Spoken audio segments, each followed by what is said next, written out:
Hello guys, episode 4 के starting में हम देखते हैं कि दियाओ गार्डन में घूम रही होती है। तभी उसके पास एक सर्वेंट आके कहती है कि एम्परर ने आपको बुलाया है। दियाओ के आते ही किंग उसे वॉल की तरफ पुश करके पूछता है, क्या तुम मुझसे नफरत करती हो? दियाओ ये सुन के पूछती है, तुम्हें हुआ क्या है? क्या तुम ड्रंक हो? दियाओ उससे कहती है, मैं तुमसे नफरत नहीं करती हूँ। तो वो उससे पूछता है, फिर तुमने मेरा इंसल्ट कल क्यों किया? ये कह के वो दियाओ के करीब जाने लगता है। दियाओ उसे कहती है, मुझे टच मत करो। वो बोलता है, अच्छा है, मैं यही सुनना चाहता था, फिर हट जाता है। दियाओ बोलती है, तुम्हारे पास इतनी सारी कॉन्क्यूबाइंस है, फिर तुम मेरे पास क्यों आए? मैं उन्हीं के पास तुम्हें भेज देती हूँ या फिर डॉक्टर को बुला देती हूँ। एम्परर किसी से भी मिलने से मना कर देता है। दियाओ बोलती है, फिर मेरे पास एक आइडिया है, तुम मेरे साथ चलो। उसे ला के बाथटब के ठंडे पानी में डाल देती है और ऊपर से आइस बाथटब में डालने लगती है। एम्परर जब बात लेके आता है तो दिया उससे पूछती है, क्या तुम अच्छा फील कर रहे हो? ये लो, सूप पी लो, तुम और अच्छा फील करोगे। वो कहता है, तुम जोक करना बंद करो। एम्परर के सूप पीने के बाद दियाओ कहती है, अब तुम्हें वापस जाना चाहिए, रात हो चुका है। क्या तुम मेरे साथ रहना चाहते हो कि यहाँ से नहीं जा रहे हो? एम्परर कहता है, मैं यहाँ से जा रहा हूँ, फिर दोबारा यहाँ आने के लिए मुझसे भीख मत मांगना। दियाओ बोलती है, ऐसा दिन कभी नहीं आएगा। फिर दियाओ कहती है, ठीक है, बाय बाय। दियाओ किंग से परेशान आके पैलेस से भागने का तैयारी कर रही होती है। ज्वेलरी इकट्ठा करके वो अपने पास रख रही होती है ताकि वो उसे बेच के अमीर हो सके। तभी क्विंग दियाओ को आके बताती है कि आज आपके फादर आने वाले हैं। ये सुन के दियाओ शॉक हो जाती है। तभी दियाओ के फादर की एंट्री होती है, जो एम्परर से पूछ रहे होते हैं, क्या मैं अपनी बेटी से मिल सकता हूँ? एम्परर कहते हैं कि आप अपनी बेटी से बाद में मिल लीजिएगा, पहले मुझे आपसे कुछ फेवर चाहिए। वाटर थिप्स स्टेट पे हमला कर रहे हैं, तो क्या आप मेरा साथ दीजिएगा उन्हें डिस्ट्रॉय करने में? दियाओ के फादर बोलते हैं कि मेरा अभी रिसेंटली इंजरी अच्छा हुआ है, तो आप किसी और की मदद क्यों नहीं ले लेते?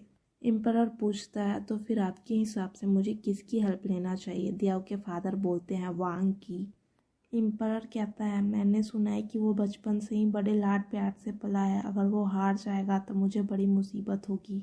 दियाओ कॉफ़ी लेके अपने फादर के लिए वेट कर रही होती है। तभी उसके फादर आते हैं। दियाओ बड़े ही खुश होकर अपने फादर से मिलती है, लेकिन उसके फादर आते ही कहते हैं, तुम अब क्वीन हो, लेकिन तुम्हें अपना पावर बरकरार रखने के लिए एक प्रिंस को बर्थ देना पड़ेगा।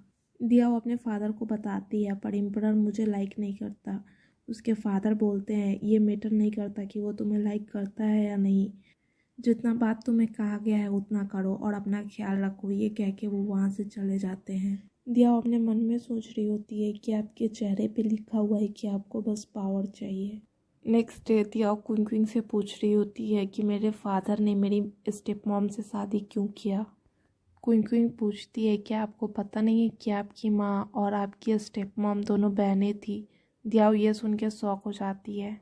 दियाओ अपने मन में सोचती है, मुझे कैसे पता होगा? क्विंग बताती है कि आपकी स्टेप मॉम प्रेग्नेंट हो गई थी, इस कारण आपके फादर ने उनसे शादी किया। उसके बाद उनकी फर्स्ट वाइफ का डेथ हो गया। दियाओ ये सुन के कहती है, वाह क्या बात है, मेरे फादर तो बड़े आशिक निकले। किंग वहाँ आके कहता है, क्या आशिक? ये सुन के दियाओ शॉक हो जाती है। दियाओ नर्वस होके उसके ऊपर कपड़ा फेंकने लगती है। किंग उसे खींच के निकालता है और कहता है, तुम नर्वस क्यों हो रही हो? मैं तुम में इंटरेस्टेड नहीं हूँ। दियाओ बोलती है, फिर मुझे जाने दो। एम्परर दियाओ से पूछता है, तुम्हारे फादर ने तुम्हें क्या कहा? दियाओ उससे कहती है, तो तुम ये पूछने के लिए यहाँ आए हो, तो फिर मुझे पहले अपना कपड़ा पहनने दो।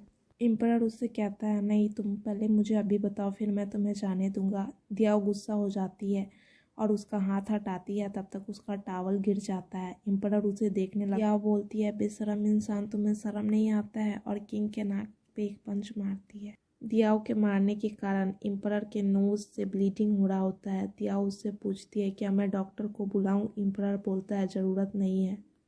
दियाओ कहती है, तो फिर मैं ही साफ़ कर देती हूँ। वो जब उसका नाक साफ़ करती है तो इतना सारा ब्लड देख के एम्परर गुस्सा हो जाता है। एम्परर जा रहा होता है। दियाओ उसे रोकते हुए कहती है, क्या तुमने अपनी मॉम से बोला कि मैं परफेक्ट नहीं हूँ? एम्परर कहता है, सही कहा उन्होंने, तुम परफेक्ट नहीं हो। फिर वो वहाँ से जाने लगता है। दियाओ उसे रोकती है और कहती है, रुको, तुम ऐसा कैसे कह सकते हो? एम्परर पूछता है, तुम चाहती हो कि मैं यहाँ पे रुकूँ या तुम्हारे फादर ने कहा है? मैं तुमसे बात करने में इंटरेस्टेड नहीं हूँ। दियाओ बोलती है, तुम्हें क्या लगता है मैं तुमसे बात करने में इंटरेस्टेड हूँ? अगर तुम्हें ऐसा लगता है तो फिर जाके डॉक्टर से दिखाओ। मैं तुम्हें क्लियरली रिजेक्ट करती हूँ, अब तुम मेरे रूम से जा सकते हो। ये सुन के किंग रुक जाता है और कहता है, अब तो मैं कल ही यहाँ से जाऊँगा, मैं जहाँ चाहूँ वहाँ रुक सकता हूँ। फिर हम देखते हैं क्वीन मदर की सर्वेंट आके उनसे बताती है कि मैंने दियाओ और एम्परर को लड़ते हुए देखा और एम्परर के नाक में ब्लड भी लगा हुआ था। ये सुन के क्वीन मदर शॉक हो जाती है। क्वीन मदर सोचती है अभी दियाओ ऐसा कर रही है, जब उसके पास और भी पावर आ जाएगा तो वो क्या करेगी। फिर वो अपने सर्वेंट से बोलती है कि दियाओ को बच्चा नहीं होना चाहिए और आगे तुमको पता है कि तुम्हें क्या करना है। नेक्स्ट डे दियाओ जानबूझ के टेबल पे नूडल बना के रख देती है ताकि नूडल के स्मेल से एम्परर का नींद खुले। एम्परर अभी नूडल्स को स्मेल कर ही रहा होता है, तभी दियाओ अपने हाथ में बाउल ले लेती है। दियाओ उसे जस्ट नूडल टेस्ट कराती है और पूछती है कैसा है। वो कहता है डिलीशियस। फिर दियाओ उसे दिखा दिखा के नूडल्स खाने लगती है। एम्परर गुस्से से क्वीन क्वीन को बुलाता है और कहता है मेरा ब्रेकफास्ट कहाँ है, मेरा ब्रेकफास्ट लेके आओ। क्वीन क्वीन जब उसे ब्रेकफास्ट देती है तो किंग पूछता है दियाओ तो नूडल्स खा रही है, फिर मेरे लिए नूडल्स क्यों नहीं है। क्वीन क्वीन उसे बताती है एम्प्रेस ने अपना नूडल्स खुद ही बनाया है, मुझे नहीं लगता है कोई और ऐसा नूडल्स बना भी पाएगा। फिर एम्परर वहाँ से गुस्से से चला जाता है।